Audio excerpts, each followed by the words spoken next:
Hola, buenas tardes, bienvenidos nuevamente a seguir con el profeta Isaías, con estos capítulos extraordinarios.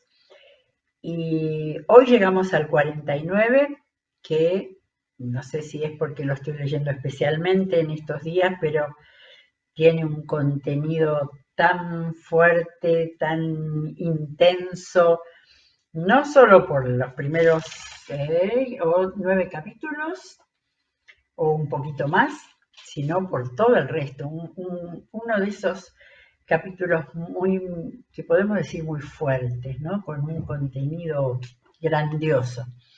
Eh, Me acordé del capítulo anterior, que siempre le damos una miradita antes, que yo había puesto eh, la lección del maestro. El capítulo 48 tiene cosas en las cuales Dios está mostrando algo que va a venir y sobre todo en el sentido de algo que él va a enseñar, ¿no? Leo un poquito cuando dice en el capítulo 6, desde ahora te haré conocer cosas nuevas, cosas que te son ocultas y desconocidas, cosas creadas ahora y no hace tiempo, hasta hoy no habías oído hablar de ellas, ¿sí? Nunca habías oído ni entendido, nunca antes se te había abierto el oído. Y después, mira, te he refinado, pero no como a la plata, te he probado en el horno de la aflicción y lo he hecho por mí mismo. Eh, es decir, la idea esa de Dios dando a conocer cosas y enseñando, ¿sí? Que encontramos en el... y después en el versículo 17, yo soy el Señor tu Dios que te enseña lo que te conviene, que te guía por el camino en que debes andar.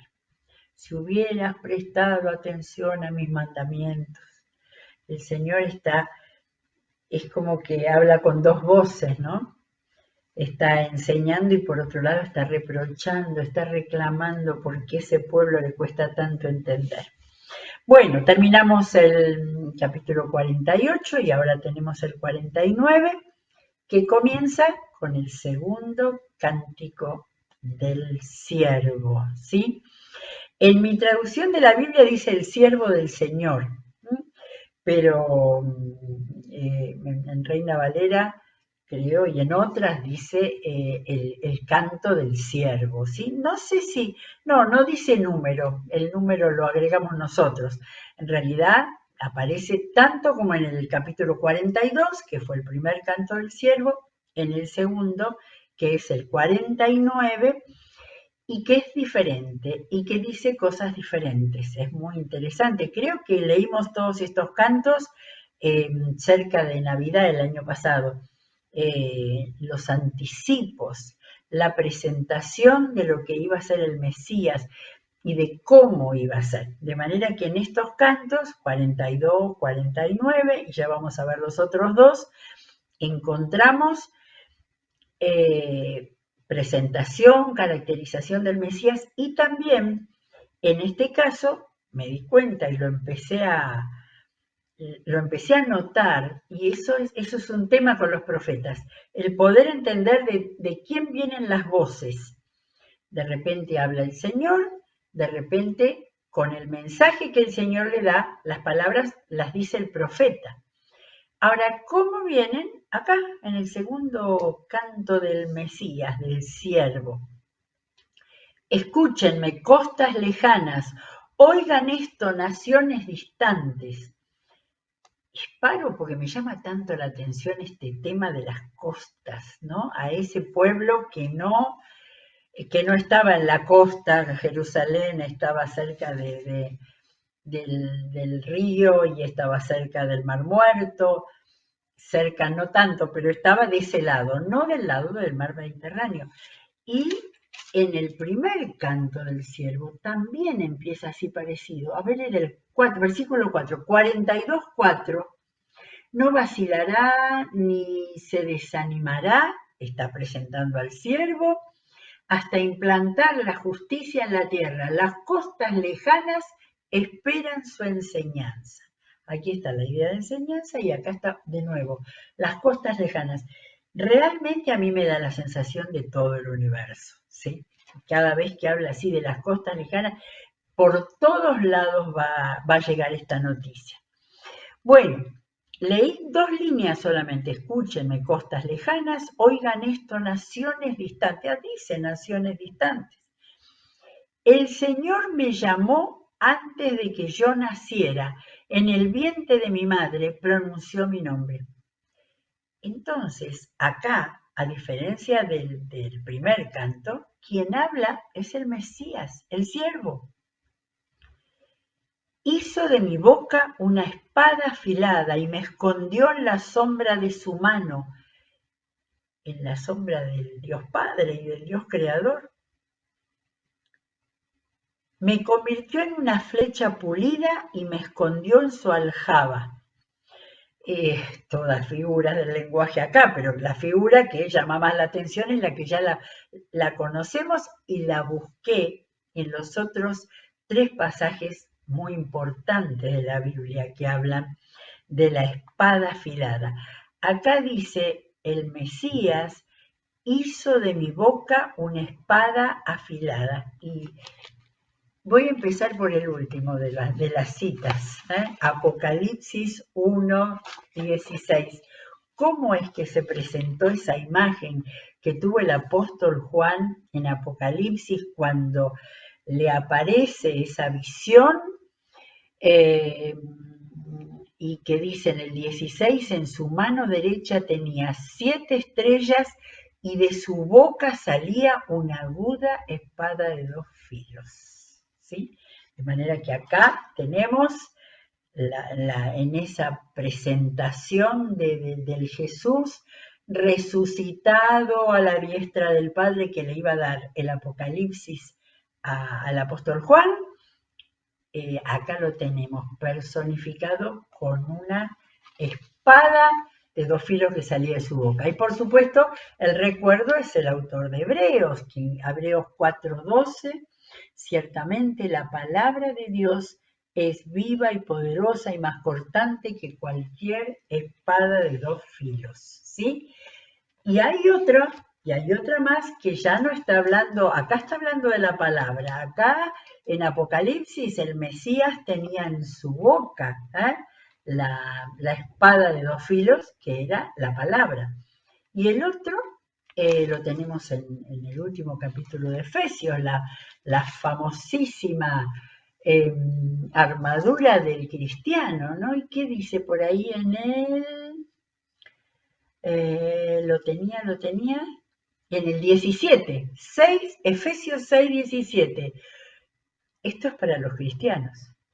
Tomen el casco de la salvación y la espada del Espíritu, que es la palabra de Dios.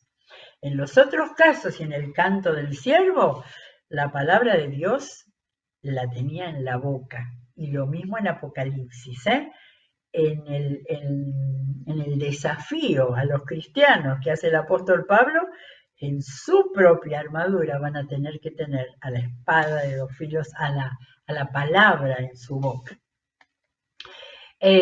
Además dice entonces, de su boca la espada afilada, escondido en la sombra de su mano, sigue en primera persona hablando, me convirtió en una flecha pulida y me escondió en su aljaba. De nuevo, la espada y la flecha pulida, ¿sí? Los 2 elementos que salen del Mesías. Pero después esa figura, la primera, la espada, dice, no es a la espada, dice, me escondió en la sombra de su mano, y después dice, como flecha, con esa metáfora del Mesías como una flecha que iba a ir directo al corazón de la gente. Me escondió en su aljaba. Cada vez que Jesús en los discursos que tenemos del apóstol Juan habla que yo y el Padre, que hago lo que el Padre me dice, acá está la imagen en una manera de figura del lenguaje, la flecha que iba a ser Jesús escondida en la aljaba del Padre. Me dijo, acá el Mesías, el siervo, habla del Padre. Me dijo, Israel, tú eres mi siervo, en ti seré glorificado. Yo me quedé acá, digo, acá hay que buscar ayuda, porque ¿cómo Israel? Nosotros estamos entendiendo que este siervo era el Mesías, pero acá en mi Biblia de estudio los especialistas dicen que no estaba hablando evidentemente, comprendiéndolo nomás, no porque lo haya aclarado, estaba hablando que no se refiere a la nación de Israel, se refiere al Israel ideal. Y después hay algo más, porque el Israel ideal iba a ser la iglesia, y la iglesia iba a ser construida, ¿sí? Construida por Jesús, no solamente de israelitas, sino de todos los gentiles que pudieran escuchar el mensaje, ¿no? Me dijo eso que acabamos de leer: Israel, tú eres mi siervo, en ti seré glorificado. Esa idea que Jesús usó tanto, ¿no? Ahora te he glorificado, le dice al Padre, pide para él. Y respondí, contesta el siervo, en vano he trabajado, he gastado mi fuerza sin provecho alguno. ¿Alguna vez Jesús se habrá mostrado muy cansado? Cada vez que decía como que estaba eh, agobiado, disgustado por la lucha de los maestros, los filisteos, los fariseos que buscaban nada más que encontrarle cosas para oponérsele a él, ¿no? Pareciera que en este canto ya tenemos, a ver, el primer canto del siervo era solo una presentación, pero ahora pareciera que va profundizando, y ya vamos a ver en el cuarto canto del siervo. Acá en vano he trabajado, he gastado mi fuerza sin provecho alguno, pero mi justicia está en manos del Señor, mi recompensa está con mi Dios. Así que cuidado con quedarnos, porque es un solo versículo que dice las dos cosas. Lo que pasa es que lo tengo dando vuelta a la hoja, pero muchos no lo tendrán todo junto, como si hubiera un desánimo, pero después hay una confirmación. Dice, el siervo dice, mi justicia está en manos del Señor, mi recompensa está con mi Dios. Vamos recién por eso, son versículos largos todos. 5. Y ahora dice el Señor, que desde el seno materno me formó para que fuera yo su siervo. Sigue hablando el Mesías. Desde el seno materno, ya lo había dicho antes esto, de que me formó desde mi madre, para que fuera yo su siervo, para hacer que Jacob se vuelva a él, que Israel se reúna a su alrededor, porque a los ojos del Señor soy digno de honra y mi Dios ha sido mi fortaleza. Yo creo que este versículo es el 5, ¿no es cierto? Es solo el 5, la manifestación más clara del Mesías hablando de sí mismo. ¿Lo leemos de nuevo? Ahora dice el Señor, ya después vamos a encontrar lo que dice el Señor. El Señor, que desde el seno materno me formó para que fuera yo su siervo, para hacer que Jacob se vuelva a él, que Israel se reúna a su alrededor. Acá habla del pueblo de Israel. Porque a los ojos del Señor soy digno de honra y mi Dios ha sido mi fortaleza. Acá yo tengo comillas, eso me hizo darme cuenta de que ahora dice el Señor, ahora viene lo que dice el Señor. No es gran cosa que seas mi siervo, ni que restaures a las tribus de Israel. Parece, ¿no? Ahí como si le había dado toda la gloria, ahora le dice, no es gran cosa que seas mi siervo. Pero nunca hay que partir un versículo por la mitad. Ni que hagas volver a los de Israel a quienes he preservado, ¿no? Sigue con esa idea, no es gran cosa, ni que restaures, ni que hagas volver. Yo te pongo ahora, acá está la declaración del Señor, yo te pongo ahora como luz para las naciones a fin de que lleves mi salvación hasta los confines de la tierra. En el primer canto, a ver si lo encuentro porque no lo volví a mirar, en el 42, en el primer canto, sí, cuando le dice, yo te formé, yo te constituí como pacto para el pueblo, como luz para las naciones. ¿Eh? Hay que volver, estos cuatro cantos del siervo son impresionantes. Después le dice abrir los ojos a los ciegos, todo eso que iba a estar después, en Isaías 60. De manera que en el primer canto dice que te traeré como luz para las naciones. Y acá nuevamente yo te pongo ahora como luz para las naciones.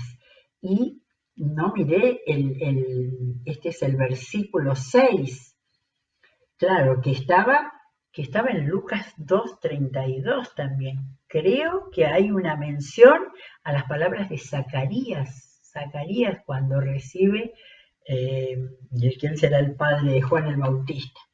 De manera que todo esto es la gran conexión de la palabra. Si uno no lo entendió en un lugar, lo puede entender en otro, porque la misma palabra de Dios en distintos momentos, fíjense acá en este tiempo de la vuelta del exilio, hasta las palabras del papá de Juan el Bautista, de Zacarías, y después también el Señor lo puso para el apóstol Pablo. Muy bien, era cuando Dios estaba mirando hacia el resto del mundo. Ya no era solamente para restaurar a Israel, ya era para el resto del mundo. A fin de que lleves mi salvación hasta los confines de la tierra. Clarito, los de este tiempo del libro de Isaías no lo habrán entendido para nada, pero nosotros que hemos leído toda la Biblia podemos entenderlo. Así dice el Señor. Bueno, hasta allí aparentemente hay dudas de si el canto termina en el 6 o termina en el 9. A ver, yo creo que termina en el 9. Así dice el Señor. Acá vuelve a hablar el Padre, acá. El Redentor y Santo de Israel, una vez más que menciona Santo de Israel, al despreciado y aborrecido por las naciones, al siervo de los gobernantes. Los reyes te verán y se pondrán de pie, los príncipes te verán y se inclinarán por causa del Señor, el Santo de Israel, que es fiel y te ha escogido. Aquí el Padre le está hablando al siervo. Y aparece acá, este es el segundo canto, al despreciado y aborrecido por las naciones, al siervo de los gobernantes. Ahí me acordaba de todo lo que Jesús debió pasar, ¿no? Debió pasar por los judíos, por el gobernante, el representante de los romanos, despreciado y aborrecido por las naciones. Y después los reyes te verán y se pondrán de pie. Hubo un momento que el imperio romano se hizo cristiano, aunque no más fuera que de nombre o de religiosidad, pero pasó de todo en la vida del cristianismo. Bien, vamos al versículo 8. Acá tengo un subtítulo que dice Restauración de Israel. Así dice el Señor. Terminó el canto del siervo, vuelve el Señor a hablar. En el momento propicio te respondí y en el día de salvación te ayudé.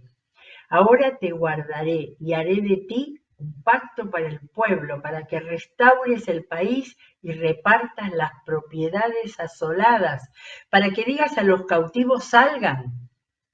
Hemos leído ya eso, salgan fuera del exilio.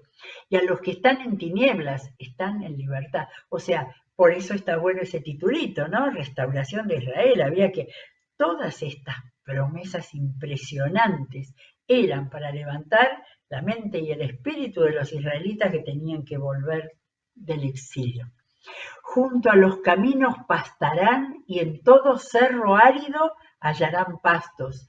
No tendrán hambre ni sed, ni los abatirá el sol ni el calor, porque los guiará quien les tiene compasión y los conducirá junto a manantiales de agua. Siempre el Señor promete agua, cuando había necesidad. El agua era el símbolo de la provisión de Dios. Y también el tema de la compasión. Vuelve a aparecer la compasión del Señor. Convertiré en caminos todas mis montañas y construiré mis calzadas.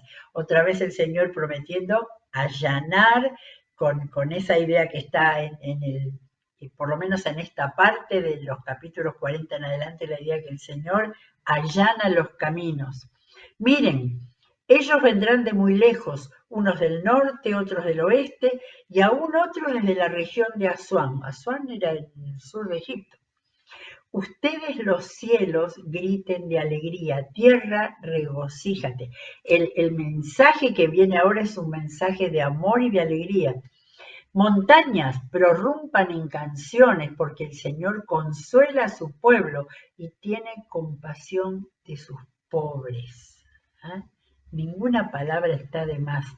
Así que a los cielos que griten de alegría, a la tierra que se regocije, a las montañas que prorrumpen en canciones. Acá está toda la naturaleza personificando la alegría por la vuelta, por el Señor, que nuevamente ha sido consolador. El Señor consuela a su pueblo y tiene compasión de sus pobres. Pero Sión dijo, cuando tengo un espacio acá, cuando hay un espacio aparece un pero y ya se acabó el clima idílico. Pero Sión dijo, el Señor me ha abandonado, el Señor se ha olvidado de mí. Los profetas tuvieron en el propósito que el Señor les dio el zarandearlos. Es difícil que hubiera un libro de profetas que fuera todo de consuelo, de compasión, de estén tranquilos, que yo estoy en control. Es difícil. Siempre volvía otra vez. Yo lo tomo así humanamente como un zarandeo, ¿no? Pero ustedes eran los que... Y Dios contesta, ¿puede una madre olvidar a un niño de pecho y dejar de amar al hijo que ha dado a luz? Aun cuando ella lo olvidara, yo no te olvidaré.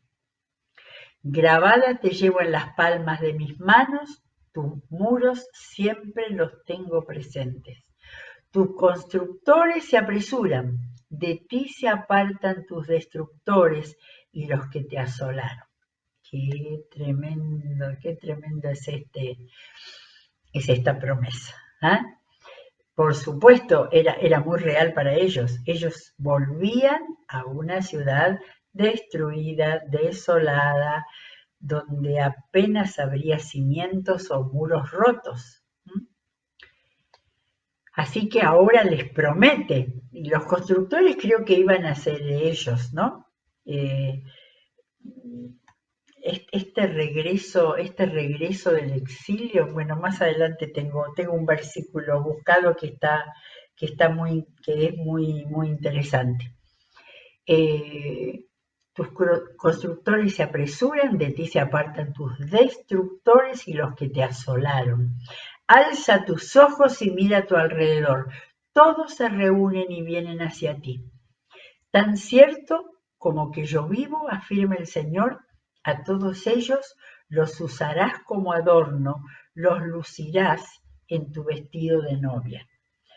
Acá hay una cierta referencia, ¿no? Grabada te llevo en las palmas de mis manos, es como dice el poema del amado en el Cantar de los Cantares, pero después viene la idea de todas ellas los usarás como adorno y los lucirás en tu vestido de novia, ¿no? Una gran cercanía con la maravillosa poesía del Cantar de los Cantares.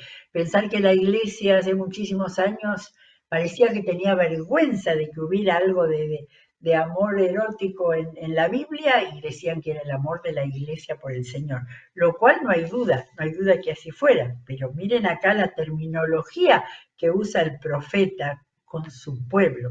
Ahora, interesante también que todos los que volverán, dice, los usarás como adorno. Y esto está haciendo pensar también en el pectoral del efod que usaba el sumo sacerdote. había piedras que representaban a las 12 tribus de Israel. De manera que eran muy afectos a la simbología, porque el Señor sabía que el hombre se olvida y todas esas eran formas para que se acordaran. Así como ya hemos visto últimamente 2 o 3 veces que el Señor dice, recuerda, recuerda. Muy bien, tengo otro pequeño espacio acá en mi Biblia y en el 19, aunque te arrasaron y te dejaron en ruinas y tu tierra quedó asolada, ahora serás demasiado pequeña para tus habitantes y lejos quedarán los que te devoraban, ¿no? Eh, tan, es propiamente, esto es el regreso del exilio. Tengo un versículo de Isaías 50 que no me acuerdo qué era, así que vamos a ver Isaías 50, 33, que también, no Isaías, perdón, Jeremías 50, que Jeremías tiene mucho de la consolación de Dios. 50, 33, Israel y Judá son pueblos oprimidos, sus enemigos los tienen apresados, no los dejan en libertad, pero su Redentor es fuerte, su nombre es el Señor Todopoderoso, con vigor defenderá su causa y traerá la paz a la tierra, pero a Babilonia el terror. Cuando escribía esto Jeremías, todavía no sabía que iba a llegar el imperio medo-persa con Ciro y que iba a venir a devolver al pueblo de Israel a su patria. Pero ahí está la idea. Y acá hay otra, los hijos, en el 20, llego al 20. Los hijos que dabas por perdidos todavía te dirán al oído, este lugar es demasiado pequeño para mí, hazme lugar para poder vivir. Y te pondrás a pensar, ¿quién me engendró estos hijos? Yo no tenía hijos, era estéril, desterrada y rechazada, pero a estos, ¿quién los ha criado? Esto me hace acordar al pasaje en Isaías 54 de la mujer que no tiene, pero ya vamos a llegar a esto. Había quedado sola, pero estos, ¿de dónde han salido? Y aunque no lo dice abiertamente, pareciera ser como un lamento de Jerusalén. Jerusalén había quedado destruida, desolada, destrozada. Me había quedado sola, pero estos que vuelven, ¿de dónde han salido? Así dice el Señor Omnipotente, hacia las naciones alzaré mi mano, hacia los pueblos levantaré mi estandarte. En esos momentos, si miramos, hay momentos como que baja la emoción, el sentimiento, pareciera que hay una nube de derrota, ¿no? Y después aparece el Señor donde planta su poder cuando dice, hacia los pueblos levantaré mi estandarte. Es decir, y antes dice, hacia las naciones alzaré mi mano, nuevamente aparece Dios como personificado, hacia las naciones levantaré mi mano, hacia los pueblos levantaré mi estandarte, ellos, los pueblos, las naciones, traerán a tus hijos en sus brazos y cargarán a tus hijas en sus hombros. La promesa del Señor que tomamos tantos y que le estaba diciendo a Israel, va a volver una multitud acá. Este es el 25, no, este no es porque en el 25, no importa, ya lo leo ahora. Esdras 2.1. Tengo un deseo de rápidamente leer Esdras, pero Esdras empieza todo con números, no números, personas. Leo 2.1.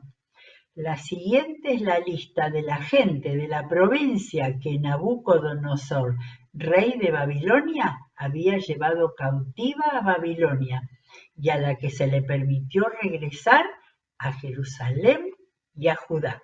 Cada uno volvió a su propia población, en compañía de todos estos que han escrito después los libros de Esdras y Nehemías.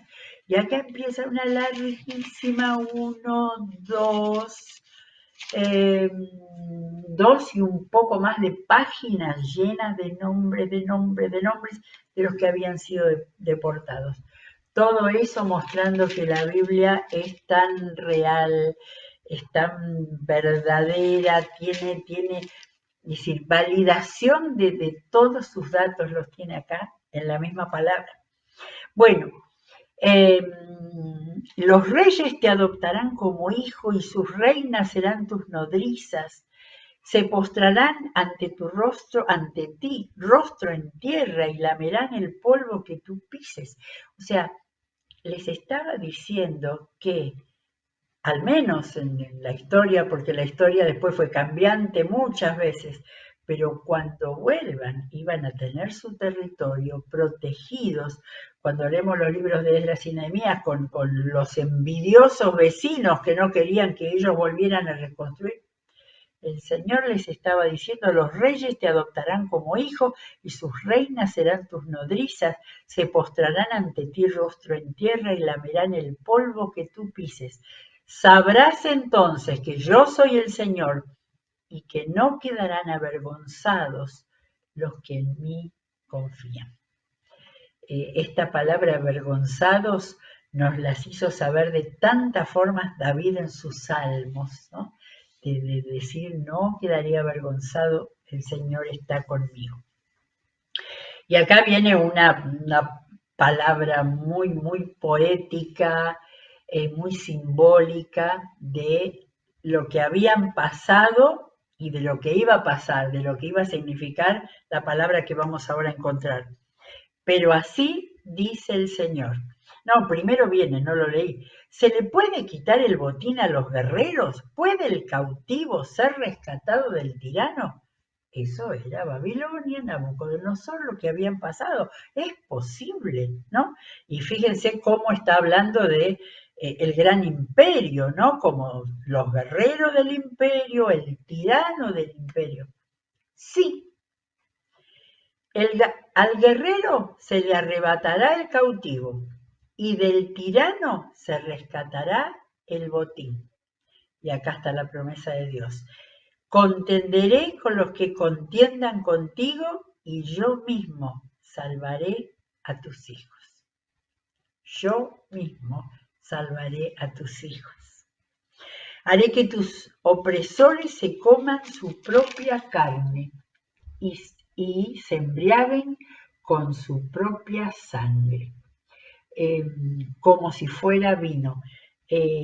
Hubo algún momento cuando Jerusalén fue sitiada, que se dice que llegó a haber canibalismo.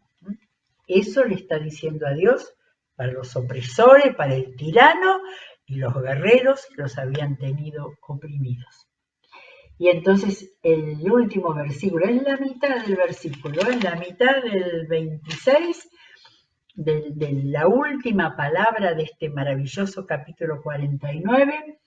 Toda la humanidad sabrá entonces que yo, el Señor, soy tu Salvador, que yo, el poderoso de Jacob, soy tu Redentor.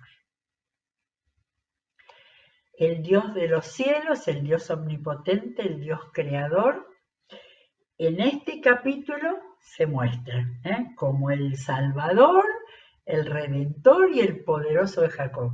Pero en este mismo capítulo había dado la gran promesa, la promesa que iba a venir un Mesías en forma de siervo. Por eso es que se habla tanto del siervo. El Mesías iba a venir no como un poderoso general, sino como un siervo que él iba a lograr la salvación. En este momento, cuando Dios promete la salvación, era la salvación del imperio humano, del opresor, del guerrero, del tirano, y se estaba dando libertad. Pero más allá, en adelante les estaba avisando, les estaba alertando, haciendo despertar su expectativa de que iba a venir un siervo que iba a ser el Mesías. Terminamos el 49 y estamos listos para el 50 porque hay otra sorpresa en el capítulo 50, que es cortito, pero tenemos algo muy bueno y nos vamos acercando cada vez más a los grandes capítulos, como es el capítulo 53. Muy bien, cerramos la Biblia y seguiremos mañana. Que el Señor los bendiga.